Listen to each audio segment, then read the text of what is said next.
اللہ سبحانہ تعالیٰ نے جو شروع سے 4 مہینوں کی حرمت بیان کی تھی نا، یہ ایسے مہینے تھے جیسے جو حج ہے، ذی الحج کے ادھر ذی القعدہ ہے اور ذی القعدہ، اور ادھر ذی الحج اور محرم، یہ 3 مہینے اکٹھے آتے تھے، تو رجب کا مہینہ علیحدہ سے تھا، یہ 4 مہینے حرمت والے تھے۔ وجہ کیا تھی کہ رجب کے مہینے میں لوگ زیادہ عمرے کے لیے نکلتے تھے، تو وہ مہینے کو اس لیے کہ اس زمانے میں لوٹ مار بڑی ہوتی تھی، قافلے نکلتے تھے، راتیں گزار رہے ہیں، کتنے ان کو وقت لگ جاتا تھا۔ تو ان دنوں میں جو حرمت والے مہینے تھے، اگر باپ کا قاتل بھی، آپ دیکھیں ان میں بھی کتنا لحاظ ہوتا تھا، باپ کا قاتل بھی ان کو سامنے نظر آتا تھا نا، تو اس کو بھی کچھ نہیں کہتے تھے، مطلب بالکل ایک امن ہو جاتا تھا۔ تو اللہ سبحانہ تعالیٰ نے جو یہ حرمت کے مہینے کہے تھے، یہ کیونکہ یہ 3 اکٹھے تھے، اور ایک تو علیحدہ نا جس کو میں بتا رہی ہوں کہ اس مہینے میں رجب میں وہ عمرہ کیا کرتے تھے، کیونکہ حج کے لیے آتے تھے، تو ان کو 1 مہینہ پہلے کا ملتا تھا، آرام سے وہ سفر کرتے تھے، اور 1 مہینہ واپس جانے کا بھی مل جاتا تھا، تو یہ 3 مہینے میں وہ آرام سے سفر بھی کر لیتے تھے اور حج ہو جاتا تھا ان کا۔ اب کیا ہوا کہ محرم کے بعد جو نیکسٹ مہینہ آ گیا وہ سفر تھا، تو سفر کے مہینے میں کیا ہوتا تھا کہ پھر یہ دوبارہ سے گھروں سے نکلتے تھے، جو ارد گرد کے لوگ ہوتے تھے بدو اور یہ وہ پھر لوٹ مار کرنا، اور نقصان اس سے بہت ہوتا تھا، اور کیونکہ لوٹ مار اتنی ہوتی تھی، اور پھر جنگیں جو ان کی رکی ہوتی تھی، مطلب ان دنوں میں وہ جنگیں بھی روک دیتے تھے کہ جنگیں ہوتی تھی، اس میں گھر کے آدمی مطلب جیسے وہ مرتے تھے، جو بھی لوگ قتل ہو جاتے تھے، اور پھر کیا ہوتا تھا کہ گھر گھر میں نوحہ ہوتا تھا، لوگ روتے تھے۔ اچھا، اب سفر کیونکہ خالی جیسے کہتے ہیں نا خالی مہینہ، تو جن کے گھروں میں چوری ہوتی تھی یا قافلہ لوٹتا تھا، سامان لوٹ جاتا تھا، تو وہ بھی روتے تھے، مطلب وہ بھی زیرو ہو جاتے تھے اس لحاظ سے، اور جن کے گھر میں ایسی چیز ہو رہی ہوتی تھی وہاں پہ بھی نوحہ ہوتا تھا اور رو رہے ہوتے تھے۔ تو اس مہینے کو وہ اس وجہ سے منحوس کہتے تھے کہ جی عمل نہیں دیکھتے تھے اپنا کہ کس وجہ سے یہ سارا کچھ ہو رہا ہے، لیکن رسول اللہ صلی اللہ علیہ وسلم نے ان ساری بدعات کو ختم کر دیا تھا، تو اس لیے ہمیں بہت اچھے سے، اس لیے میں نے کہا میں آپ کو تھوڑی سی ہسٹری بتا دوں کہ جب بھی کوئی پوچھے نا کہ یہ ایسے آپ کیسے کہہ رہی ہیں، تو ایٹ لیسٹ آپ ان کو ڈیٹیل بتا سکتے ہو کہ کیا وجہ تھی، اور پھر آپ مسلم اینڈ بخاری کی حدیث آپ ان کو بتاؤ، نمبر کے ساتھ ان کو بتاؤ کہ دیکھو، آپ خود جا کے دیکھو کہ رسول اللہ صلی اللہ علیہ وسلم نے فرمایا تھا کہ اس کی کوئی حقیقت نہیں ہے، تو پھر ایسی بات کس طرح سے ہم لوگ کر سکتے ہیں نا۔ تو اللہ سبحانہ تعالیٰ جی ہمیں توفیق عطا کرے کہ ہم اصل دین کو سمجھ سکیں، ہم عمل کرنے والے بن جائیں، آمین ثم آمین۔ تو آئیے جناب ہم آتے ہیں اپنے سبق کی طرف، ہم کریں سورہ یوسف کی آیت نمبر 88 آج کریں گے۔ اب دیکھیے آلموسٹ ہم آخری اس میں آ رہے ہیں سورہ یوسف، آج نہیں تو انشاءاللہ نیکسٹ کلاس میں ہماری ختم ہوگی۔ جتنے پیارے سبق ہم نے دیکھے، اصل میں سبق جو تھا نا، دیکھیں ہر نبی کا جیسے میں نے آپ کو بتایا کہ ڈیفرنٹ تھا، کہ کسی پہ کسی طرح کا آزمائش آ رہی تھی اور مشکلیں تو تھی نا، ہم نے دیکھا کہ ہر نبی پہ کتنی کتنی مشکلیں آئی ہیں، لیکن حضرت یعقوب علیہ السلام کی مشکل جو تھی نا، یہ اپنے گھر میں تھی، اپنی اولاد میں تھی۔ تو آج میں اور آپ یہ دیکھیں کہ اگر ہم میں سے جس کے بھی گھر میں ایسی کوئی مشکل ہے کہ اولاد نافرمان ہو گئی ہے، یا اولاد جو ہے، جیسے ہماری زندگی میں قرآن کھولتا ہے، پھر ہم دیکھتے ہیں، تڑپتے ہیں کہ کسی طرح سے اسی طرح سے بچوں کو بھی سمجھ آ جائے، نہیں آتی ہے، یا پھر بچے غلط سوسائٹی میں چلے جاتے ہیں، یا پھر بچے اللہ نہ کرے ڈرگس میں انوالو ہو جاتے ہیں، یا کسی طرح کی بھی برائی میں انوالو ہو جاتے ہیں، تو اس وقت پیرنٹس کا رویہ کیا ہوتا ہے، اس وقت کیسے صبر کے ساتھ اللہ سبحانہ تعالیٰ سے دعا کرنی ہوتی ہے۔ اب یہاں پہ یہ دیکھیے گا، کیونکہ آنیسٹلی جب تک میں نے سورہ یوسف نہیں پڑھی تھی نا، تو میں بالکل فرق طرح سے سوچتی تھی۔ مجھے یاد ہے کہ میرا جو چھوٹے والا تھا نا، کیونکہ بڑے والے تو نا اس زمانہ تھوڑا فرق تھا، شاید بچے وہ فرق تھے کیونکہ دادا دادی بھی ساتھ رہتے تھے، تو بچے بہت لرن کرتے ہیں بڑوں کے ساتھ۔ میں کہتی ہوں بڑے نصیب کی بات ہوتی ہے جن کے گھروں میں دادا دادی اور نانا نانی مطلب اراؤنڈ ہوتے ہیں ان بچوں کے، کیونکہ دادی کا پیار، دادا کا پیار، ادھر سے نانا نانی کا پیار، خالوں کا پیار، ادھر سے پھپھیوں کا پیار، چچوں کا پیار، ماموں کا پیار، وہ بچے ہی فرق طرح کے نکلتے ہیں۔ اگر چوک ہو جاتی ہے ادھر سے ماں باپ کی ان کو تربیت کرنے میں، تو دادی کر رہی ہوتی ہے، تو نانی کر رہی ہوتی ہے، تو خالیں بتا رہی ہوتی ہیں، تو یہ بڑے نصیب کی بات ہوتی ہے جن کو ایسے رشتے مل جاتے ہیں. اور آپ یہاں پہ یہ دیکھیے گا کہ حضرت یعقوب علیہ السلام کس طرح سے اپنے وہ بچے، کوئی برائی تو سائڈ پہ کریں آپ دیکھیں کہ ایک بچہ نہیں، 2 بچے نہیں، 10 کے 10 بیٹے ایسے ہیں جو قتل کا منصوبہ اپنے ہی سگے بھائی کا بنا کے بیٹھے، اور پھر جا کے چلے قتل نہیں کیا تو ایک ہی بات ہے، وہ قتل ہی کرنا تھا نا، ان کو کنویں میں پھینک گئے تھے. اور باپ کو پتا ہے کہ بچے کیا کر کے جھوٹ بول رہے ہیں، بتا بھی نہیں رہے ہیں، بھائی کو قتل کرنے کا جو بنا کے رہے، ان کو نہیں پتا کہ کیا ہوا ہے. لیکن ان کا رویہ ان بچوں کے ساتھ کیسا ہے. کیونکہ جب میں نے رحمان کی دفعہ یہ دیکھا نا، میں بڑی سختی سے یہ بات کرتی تھی، آئی لو ہم سو مچ، کیونکہ وہ 15 سال کے بعد بڑے بھائیوں کے پیدا ہوا تھا. لیکن میں اس کو جیسے ہوتا نا کہ قرآن سمجھ آتی ہے، تو پھر میں کہتی تھی کہ رحمان میں اس پہ کمپرومائز نہیں کرنے والی ہوں. اگر مجھے پتا چلا کہ آپ نے کوئی ایسی بات کی ہے جو اللہ کے احکامات کے اگینسٹ ہے، تو بیٹا پھر میں نے آپ سے کوئی نہیں بات کرنی. میں نے آپ کو 2 دن روں گی، تیسرے دن مجھے بھی صبر آ جائے گا. لیکن جب میں نے حضرت یعقوب علیہ السلام کا قصہ پڑھا تھا نا، پھر مجھے لگے کہ اللہ اکبر، کہ صبر کرنا ہے، بچوں کو چھوڑنا نہیں ہے، بچوں کے لیے دعائیں کرنا ہے، اور بچوں کو نصیحتیں کرتے ہی رہنا ہے، ان کو بتاتے ہی رہنا ہے. آپ دیکھیں ہر جگہ پہ آپ کو ایک ہی چیز ملے گی کہ یعقوب علیہ السلام اپنے بچوں کو نصیحت کریں، بہانے سے نصیحت کریں، آخر میں کامیاب ہو ہی گئے تھے نا. تو یہی چیز ہم نے دیکھنی ہے. اور ایک اور بات آپ دیکھیے کہ کبھی بھی اپنے آپ کو اس طرح سے مت کہیے گا کہ مجھے ڈر، مطلب بچوں کو اور کتنا کہتے ہوئے بھی اب گھبراہٹ ہوتی ہے، وہ سنتے نہیں ہیں. آپ دیکھیں کہ بچوں کو اور کوئی نہیں کچھ کہے گا، مجال ہے کہ کوئی ان کا دوست یا کسی کی ان کے دوستوں کی مدر یا رشتہ داروں میں سے کوئی، ایسے نہیں کوئی کسی کو کچھ کہہ سکتا سوائے ماں باپ کے. آپ کا فرض بنتا ہے کہ اگر بچوں کو کوئی ایسی چیز آپ دیکھتے ہیں، فار ایگزامپل بچوں کو دیکھتے ہیں آپ، انہوں نے آج کل تو یہی ہے نا کہ کپڑے ایسے پہنے ہوئے ہیں جو اللہ سبحانہ تعالیٰ کے احکامات کے اگینسٹ ہیں، یا پھر پارٹیز ایسی میں وہ جا رہے ہیں جو جہاں پہ نہیں جانا چاہیے، یا شادیوں کے فنکشن ایسے کر رہے ہیں جیسے نہیں ہونا چاہیے. کہتے رہیں، کیونکہ اللہ سبحانہ تعالیٰ سے مدد مانگ کے کہتے رہیں کہ یا پاک پروردگار میری ربی شرح لی صدری ویسر لی امری، یا اللہ میں جب اس کو جو میں بات بتاؤں نا، اس کو یا اللہ اس کے سینے میں اتر جائے. اور انشاءاللہ اترے گی، کیونکہ اگر ماں باپ نہیں کہیں گے تو کوئی اور نہیں کہنے والا. کل کو ہم مر جائیں گے نا تو بچوں کو واللہ یاد رہے گا، وہ ضرور ان کو پتا ہوگا کہ میری امی نے اس وقت مجھے یہ کہا تھا، یا میری نانی اس وقت یہ کہتی تھی، یا میری دادی اس وقت یہ کہتی تھی. تو ان کے لیے آسانیاں ہو جاتی ہیں. تو یہاں پہ اس پوری سورہ میں ہم یہی بار بار دیکھیں گے. الحمدللہ ثم الحمدللہ اتنا سیکھنے کو ملتا ہے کہ میں وہی کہتے قربان جائے اللہ سبحانہ تعالیٰ پہ کہ کون کیسے ہمیں سمجھائے گا، کون کن لفظوں سے ہمیں سمجھائے گا. جس طرح سے اللہ سبحانہ تعالیٰ ہمیں ایگزامپلز دے کے سمجھاتے ہیں کہ دیکھو کل کو اگر ایسی سچویشن ہو جاتی ہے، اب نبی سے زیادہ تربیت اور کون اپنی اولاد کی کرتا، رائٹ؟ تربیت کی بھی تم لوگوں نے، پھر بھی پاسا پلٹ گیا، پھر بھی بچوں نے کچھ ایسا کر دیا، تو تم نے کس طرح سے صبر کے ساتھ ان کو چھوڑنا نہیں ہے، لگے رہنا ہے ان کے ساتھ، دعائیں بھی کرنی ہے، ان کو نصیحت بھی اچھے سے کرتے رہنا ہے. اور دعا یہ مانگنی ہے کہ اللہ سبحانہ تعالیٰ میرے لفظوں میں وہ ڈال دے، تاثیر ڈال دے جو میرے بچوں کو سمجھ آ جائے، کیونکہ ایک ماں ہی وہ درد سمجھ سکتی ہے. اللہ سبحانہ تعالیٰ ہم سب کے لیے آسانیاں کرے دی.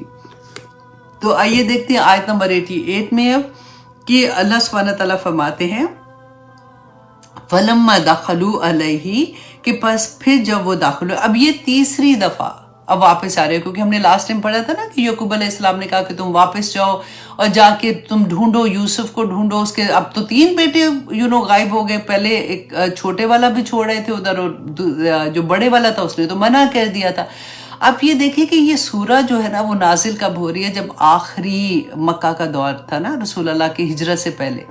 اور اتنا مشکل وقت تھا رسول اللہ کے لیے، کیونکہ ان کی اتنی محبت کرنے والی بیوی جو گھر میں جب آتے تھے تو پروٹیکشن ملتی تھی، وہ فوت ہو چکی تھی.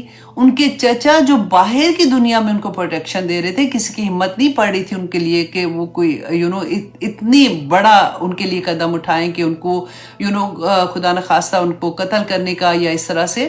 تو کیونکہ وہ سردار تھے اور ان کی پروٹیکشن تھی، وہ بھی چلے گئے. پھر طائف کا واقعہ ہوا تو رسول اللہ صلی اللہ علیہ وسلم بہت سیڈ تھے. تو اللہ سبحانہ تعالیٰ نے اس وقت یہ صورت نازل کی اور وہاں پہ تسلیہ دی تھی جہاں پہ وہ دیکھ رہے تھے کہ یعقوب علیہ السلام نے کہا انما اشکو بثی وحزنی الی اللہ، کہ اللہ سے شکوہ کر رہے ہیں اور اللہ سبحانہ تعالیٰ ان کی بات سن رہے ہیں. اور پھر یہ کہ انہوں نے یہ کہا کہ ولا تائسو ولا تایسو، ولا تایسو من روح اللہ سوری، کہ اللہ کی جو رحمت ہے نا اس سے تم نے مایوس نہیں ہونا. تو اللہ سبحانہ تعالیٰ بھی کیسے کیسے ان کو تسلیاں دے رہے ہیں. آپ یہاں پہ یہ دیکھیے کہ یعقوب علیہ السلام، ہم اتنی جگہ پہ دیکھیں گے کہ یہ بات تو ان کو پتہ لگ جانی چاہیے تھی، نبی بھی تھے، تو ان کو نہیں خبر ہوتی تھی. اب جہاں پہ ہم آج کے سبق میں دیکھیں گے نا تو آپ نے یہ پوائنٹ بھی نوٹ کرنا ہے کہ آج ان کو کیوں پتہ لگ رہا ہے، اس وقت کیوں نہیں پتہ لگا تھا، کیونکہ غائب کا علم سوائے اللہ کے کسی کے پاس نہیں ہے. اللہ سبحانہ تعالیٰ جب چاہتے ہیں، جس وقت چاہتے ہیں اور جتنا چاہتے ہیں اتنا علم عطا کر دیتے ہیں.